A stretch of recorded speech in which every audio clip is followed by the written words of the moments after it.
questão de recuperar essa entrevista da Anitta, porque foi em 2022 e eu lembro perfeitamente dessa entrevista dela pro Fantástico.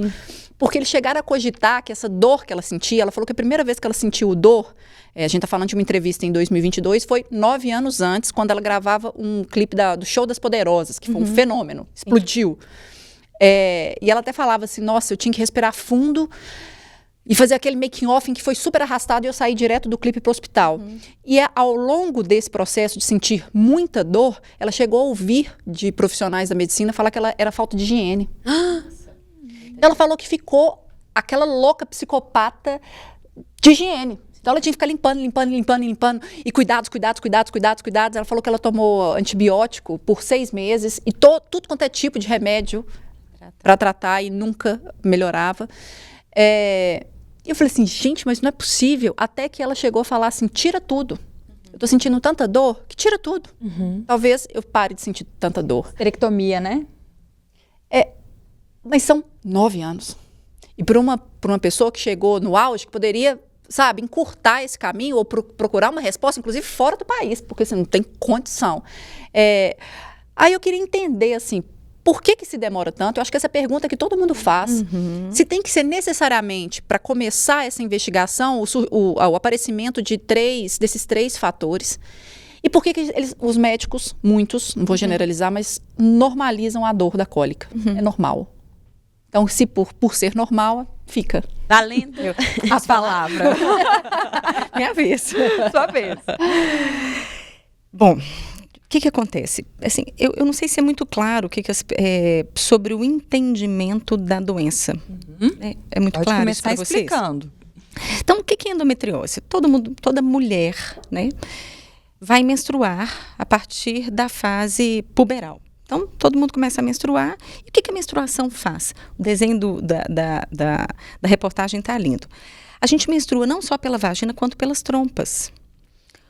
O que acontece que em algumas mulheres, esse sangramento menstrual, a gente não sabe por quê, aí tem milhões de justificativas, vão se implantar em alguma parte do abdômen e desenvolver um processo inflamatório. E isso a gente chama de endometriose. Então, toda mulher menstrua igual. Em algumas, não se sabe por quê, esse sangramento vai ficar aderido mesmo na parte interna do abdômen, gerando um processo inflamatório que é chamado de endometriose. E aí, assim, tem várias justificativas para isso, tem vários fatores, não existe comprovação de nenhum fator principal. Tá, mas tem vários, isso a gente pode até falar um pouquinho mais para frente, mas antes eu vou falar sobre os seus questionamentos, que são super válidos, mas tem uma justificativa para isso. Então, o que acontece? Eu não tenho endometriose na minha primeira menstruação, porque eu preciso do processo, né? Então, eu vou menstruando. Então, as primeiras cólicas, na verdade, que a gente sente quando a gente menstrua, não necessariamente são por endometriose, mas por uma adaptação uterina de querer expulsar todo órgão que tem musculatura. Se você tem algo dentro dessa musculatura que não pertence a você, que é identificado como sendo não próprio, o que o músculo faz? Espreme para tentar expulsar. É o que acontece com o intestino. Se a gente tem alguma coisa ruim no intestino, o que a gente tem? Cólica intestinal. A gente espreme para tentar expulsar. Então, os primeiros ciclos, o paciente pode ter cólica porque ele menstrua e ele tende a, como se fosse espremer mesmo o útero para tentar expulsar aquele sangramento, aquela descamação do endométrio.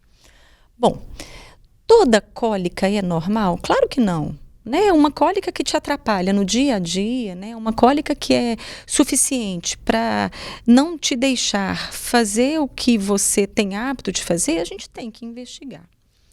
E qual que é o grande problema da demora? Primeiro, a extensão da doença não tem correlação com a clínica. O que significa isso? Eu posso ter uma endometriose que é do tamanho menor do que essa cutícula, não estou enxergando porque eu estou sem óculos, mas é menor do que essa cutícula, que está saindo aqui e te gerar uma dor incapacitante, desproporcional a qualquer coisa que você já vivenciou. E aí você vai fazer milhões de exames de imagem e você não vai detectá-la. Até há pouco tempo atrás, o padrão ouro para detecção de endometriose era videolaparoscopia. Então, eu tinha que fazer uma videolaparoscopia, porque os exames que a gente tinha de imagem não eram tão bons quanto a gente tem hoje, e eles não conseguiam enxergar mesmo, porque o tamanho da lesão não tem correlação com a clínica. Então, a mulher pode ter uma lesão microscópica e ter uma dor incapacitante, ter infertilidade, ter tudo que a endometriose causa, e fazer milhões de ultrassons até ressonância e gerar aquela dúvida. E aí é um processo. É um processo. O que acontece é que, infelizmente, eu percebo que algumas mulheres procuram um diagnóstico de endometriose em serviço de urgência. Por quê? Apareceu a dor está aquela coisa assim insuportável. Aí onde você vai? Na urgência, no pronto-socorro. E aí no pronto-socorro, o que eles vão fazer? Um ultrassom. Não é assim? Faz ultrassom. Um ultrassom habitual, se ele não for com preparo específico direcionado para endometriose, ele não vai detectar a lesão se essa lesão for pequena. E aí o que o profissional vai te falar? Olha, sua dor é normal. Ou sua dor, você está com cólica, mas você não tem nenhum cisto de ovário, você não tem um útero aumentado, você não tem nada que justifique a dor. Na verdade, eu acho que a forma de falar deveria ser diferente. Você deveria procurar seu ginecologista para poder acompanhar como que está essa dor. Porque pode ser que você tenha essa dor esse mês, mas que mês que você não tenha, né? Então, o diagnóstico ele é feito baseado num processo. Porque pensa bem, se todo mundo que eu for pensar que tem um diagnóstico de endometriose, se eu for levar para a mesa de cirurgia, será que é por aí? Talvez não. Então, assim, é um diagnóstico difícil, é um diagnóstico que nem todos os métodos de imagem conseguem detectar, né? Nem todo ultrassom, tem que ser um ultrassom específico, com preparo, por um profissional que faça ultrassom para enxergar a endometriose, porque é muito pequena a lesão, às vezes, e como eu disse, né? A clínica pode ser muito exuberante. E eu já peguei pacientes que eu fui operar, que eram pacientes que eu olhava e falava, gente... Chegou lá com um cisto roto, mas que nem era por ovário policístico, não era um cisto roto, era um endometrioma roto. E aí chegou na urgência, a gente foi operar, que eu abri a cavidade, eu falei, meu Jesus, essa mulher nunca vai engravidar na vida.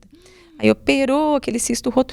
Mês seguinte ela chega no consultório, doutora, tem uma notícia boa para te dar. Então, a questão da endometriose, que ela é de fato um ponto de interrogação para todo mundo que lida com ela, e que é difícil mesmo, é que a extensão da doença não tem correlação com a clínica, para os dois lados. Então, você pode ter uma doença extremamente avassaladora, que acometendo o intestino, bexiga, e essa paciente não ter nada de clínica. Nem dor para ter relação, nem infertilidade. E você pode ter uma doença assim, ó, desse tamanhozinho, igual da minha cutícula que eu não enxergo, e ela ter todos esses... Agora, o porquê disso, quando você descobrir, você vai me avisar, porque a gente vai publicar. Ela que é toda premiada, nós vamos publicar junto, por favor, você me chama.